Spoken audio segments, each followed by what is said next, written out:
Hindu calendar પ્રમાણે 2 જુલાઈ મંગળવારના રોજ યોગિની એકાદશી વ્રત કરવામાં આવશે। આ દિવસે બની શકે તો ઉપવાસ કરો। ઉપવાસમાં અનાજ ક્યારેય ન ખાવું। ઉપવાસ કરી ન શકો તો એક સમયે ફળાહાર પણ કરી શકાય છે। આ એકાદશી વ્રતથી બીમારીઓ પણ દૂર થઈ જાય છે।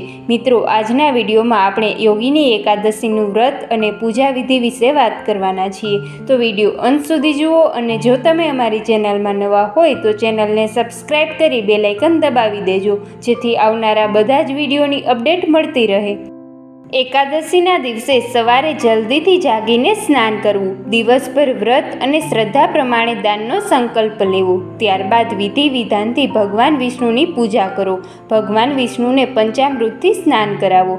ભગવાનને સ્નાન કરાવ્યા બાદ તે ચરણામૃતને વ્રત કરનાર વ્યક્તિએ પીવું અને પરિવારના સભ્યોને પણ પ્રસાદી તરીકે આપવું। આવું કરવાથી શારીરિક પરેશાનીઓ દૂર થઈ જાય છે। ભગવાનને ફૂલ, ધૂપ, દીવ અને નૈવેદ્ય વગેરે પૂજન સામગ્રી ચડાવો અને કથા સાંભળો। આ ઉપરાંત આ એકાદશીની તિથિએ ચોખા અને તામસિક વસ્તુઓનું સેવન કરવું નહીં। ધર્મગ્રંથોમાં લસણ, ડુંગળી અને માંસાહારને તામસિક કહેવામાં આવે છે। કોઈપણ પ્રકારનો નશો કરવો નહીં। આખો દિવસ નિયમ અને સંયમથી રહેવું। આ દિવસે શારીરિક અને માનસિક રીતે હિંસા થાય નહીં તે વાતનું ધ્યાન રાખવું જોઈએ।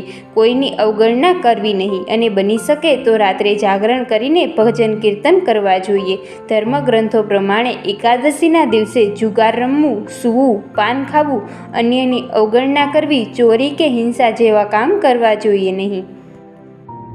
અને મિત્રો, આ એકાદશીના દિવસે આખો દિવસ ભગવાન વિષ્ણુનો મંત્ર ઓમ નમો ભગવતે વાસુદેવાય નમઃનો જાપ કરવો જોઈએ। મિત્રો, આવા જ અવનવા ધાર્મિક અને શાસ્ત્ર સંબંધિત વિડીયો જોવા માટે અમારી ચેનલને સબસ્ક્રાઈબ કરો। ધન્યવાદ।